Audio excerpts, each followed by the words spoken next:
Vaccine programme के लिए सरकार ने जारी की नई गाइडलाइन। केंद्रीय स्वास्थ्य मंत्रालय की ओर से 21 जून से लागू होने वाले राष्ट्रीय टीकाकरण कार्यक्रम के लिए संशोधित दिशा निर्देश जारी किया गया है।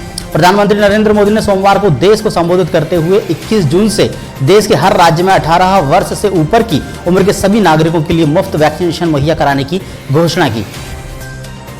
नवनीत राणा को हाई कोर्ट से झटका। महाराष्ट्र के अमरावती से निर्दलीय सांसद नवनीत राणा का जाति प्रमाण पत्र बॉम्बे हाईकोर्ट ने रद्द कर दिया है। नवनीत राणा पर आरोप था कि उन्होंने फर्जी दस्तावेजों के आधार पर जाति प्रमाण पत्र बनवाया था। अब नवनीत की संसद सदस्यता पर तलवार लटक रही है। यूपी के सभी जिलों से हटाया गया कोरोना कर्फ्यू, अब सिर्फ नाइट कर्फ्यू रहेगा लागू। अपर मुख्य सचिव सूचना नवनीत सहगल ने बताया कि बुधवार 9 जून से पूरे प्रदेश के सभी 75 जिलों में केवल शाम 7 से सुबह 7 बजे तक नाइट कर्फ्यू जारी रहेगा। उन्होंने कहा कि अब प्रदेश के सभी जिले कोरोना कर्फ्यू से बाहर हो गए हैं।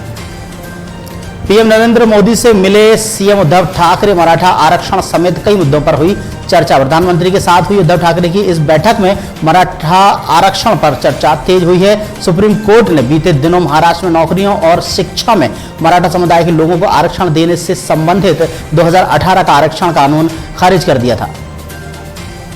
कोवैक्सीन को लेकर ब्राजील से आई अच्छी खबर। अनविसा ऑडिट की मिली मंजूरी। भारत बायोटेक की प्रमुख प्रबंध निदेशक सुचित्रा इला ने ट्वीट कर कहा है कि कोरोना वैक्सीन को ब्राजील अनविसा ऑडिट की मंजूरी मिल गई है। कोरोना में राम रहीम की कोरोना रिपोर्ट आई नेगेटिव। अब हनीप्रीत नहीं बन पाएगी अटेंडेंट। राम रहीम हरियाणा के रोहतक जिले की सोनारिया जेल में सजा काट रहा है। जेल में गुरुवार को पेट दर्द की शिकायत के बाद रोहतक के PGIMS में उनके कुछ टेस्ट किए गए थे। जुड़ा के बाद अब आशा कार्यकर्ता भी अपनी मांगों को लेकर सरकार के सामने मोर्चा खोलने के लिए मूड में नजर आ रही हैं। राजधानी भोपाल पहुंची आशा कार्यकर्ताओं ने सीएम हाउस में जाकर अपनी मांगों को लेकर ज्ञापन सौंपकर उचित कार्रवाई की मांग की है। मध्य प्रदेश आशा कार्यकर्ता संगठन की प्रदेश अध्यक्ष का कहना है कि डिलीवरी के समय को जो मानदेय कार्यकर्ताओं को दिया जाता है उसको ग्रामीण और शहरी क्षेत्रों में एक समान किया जाए। जबलपुर के रोशनी जी किन्नर आर्थिक एवं सामाजिक उत्थान प्रकोष्ठ राष्ट्र निर्माण सेना जबलपुर जिले की जिलाध्यक्ष बनी। रोशनी जी की नियुक्ति पर राष्ट्र निर्माण सेना के पदाधिकारियों ने उन्हें बधाई दी है। रोशनी जी ने कहा कि अभी तक हमें लोग घृणा की दृष्टि से देखते थे, लेकिन राष्ट्र निर्माण सेना के राष्ट्रीय उपाध्यक्ष श्री सूरज ब्रह्मे भाई साहब ने हमें जबलपुर जिले का जिलाध्यक्ष बनाकर जो सम्मान दिया है हम उसे कभी नहीं भूलेंगे। राजस्थान सरकार ने किए 15 IPS अधिकारियों के ट्रांसफर। लिस्ट में 3 विवादित SP भी शामिल। राजस्थान सरकार ने जिन 15 IPS अधिकारियों का तबादला किया है उनमें से ऐसे अधिकारी भी शामिल हैं जो हाल ही में किसी न किसी कारण से विवाद में रहे थे। सीएम अरविंद केजरीवाल ने PM मोदी को लिखा पत्र door to door ration scheme को लेकर मांग की है। सीएम अरविंद केजरीवाल ने कहा कि कोरोना महामारी की इस मुश्किल घड़ी में ये योजना पूरे देश में लागू होना चाहिए। वहीं दिल्ली की इस स्कीम में अगर केंद्र सरकार अब भी कोई बदलाव करना चाहती है तो हम उसे भी पूरा करने को तैयार हैं।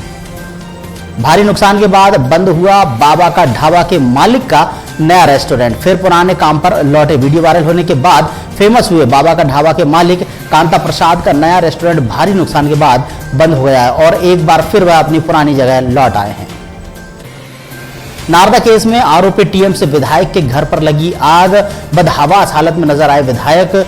नादरा केस में आरोपी तृणमूल कांग्रेस के विधायक मदन मिश्रा के घर लगी आग पर काबू पा लिया गया है। उनका परिवार भी सुरक्षित है। उत्तर प्रदेश प्रयागराज में डॉक्टरों पर रेप का आरोप लगाने वाली युवती की मौत। SRN अस्पताल में की थी भर्ती। मंगलवार को पीड़िता की इलाज के दौरान मृत्यु हो गई। अब पीड़िता के भाई ने डॉक्टरों पर साजिश कर हत्या का आरोप लगाया। वहीं परिजन RSN चौकी पर खड़े हैं। पीड़िता के शव को पोस्टमार्टम के लिए भेजा दिया गया है।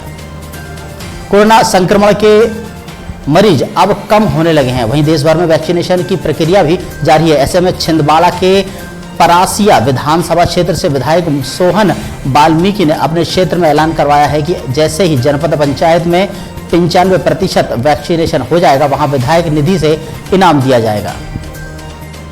जबलपुर मध्य प्रदेश में NSUI जिला अध्यक्ष की गुंडागर्दी। थाने में चले लाद घूंसों से पूर्व महासचिव को पीटा। पुलिस बनी रही मूर्तिदर्शक। जबलपुर के सिविल लाइन थाना परिसर में NSUI के जिलाध्यक्ष विजय रजक की सरेआम गुंडागर्दी देखने को मिली। उत्तर प्रदेश में इस साल 30 करोड़ पौधे लगाएगी योगी सरकार। वन विभाग पहले ही 88 पेड़ प्रजातियों की पहचान कर चुका है, जिनका उल्लेख वाल्मीकि रामायण में मिलता है। सरकार रामायण में उल्लेखित पेड़ लगाने के लिए उत्सुक है और कई स्थानों पर रामायण वन बनाने की योजना बना रही है। यास तूफान से हाशिए पर लोगों की जिंदगी। आवास की मांग पर अधिकारियों ने मोड़ा मुंह। उड़ीसा और बंगाल में तांडव मचाने के बाद चक्रवाती तूफान यास झारखंड में भी तबाही के निशान छोड़ गया है। चक्रवाती तूफान के बाद राज्य में भारी बारिश हुई थी, जिस वजह से कई इलाकों में बाढ़ जैसे हालात बन गए थे। पीएम के फ्री वैक्सीनेशन के बयान का सभी दलों ने किया स्वागत, कहा देर आए दुरुस्त आए। वैक्सीनेशन पर पीएम मोदी के इस बड़े ऐलान के बाद अब वैक्सीन का 75% हिस्सा केंद्र और 25% प्राइवेट सेक्टर को दिया गया है। वैक्सीन की निर्धारित कीमत के उपरांत एक डोज पर अधिकतम 50 रुपए ही सर्विस चार्ज ले सकेंगे private sector hospital. Amit Shah से मिलने दिल्ली पहुंचे शुवेंदु अधिकारी। सीएम ममता के खिलाफ बनेगी रणनीति। पश्चिम बंगाल विधानसभा में विपक्ष के नेता शुवेंदु अधिकारी मंगलवार को केंद्रीय गृह मंत्री और भारतीय जनता पार्टी के पूर्व राष्ट्रीय अध्यक्ष अमित शाह की रिहाइश पर एक मीटिंग के लिए पहुंचे। पाकिस्तान के बलूचिस्तान में हिंदू दुकानदारों को दी जा रही है धमकी। बलूचिस्तान के दुकानदार जिले के बिड़ क्षेत्र में हाल ही में एक हिंदू कारोबारी की हत्या कर दी गई थी। इसके बाद यहां पर्चे बांटे जा रहे हैं, जिसमें कहा गया है कि महिलाओं को अपनी दुकानों में न घुसने दें। अब चीन के बुरे दिन होने वाले हैं शुरू। कोरोना वायरस पर अमेरिकी रिपोर्ट भी आई सामने। कोरोना वायरस की उत्पत्ति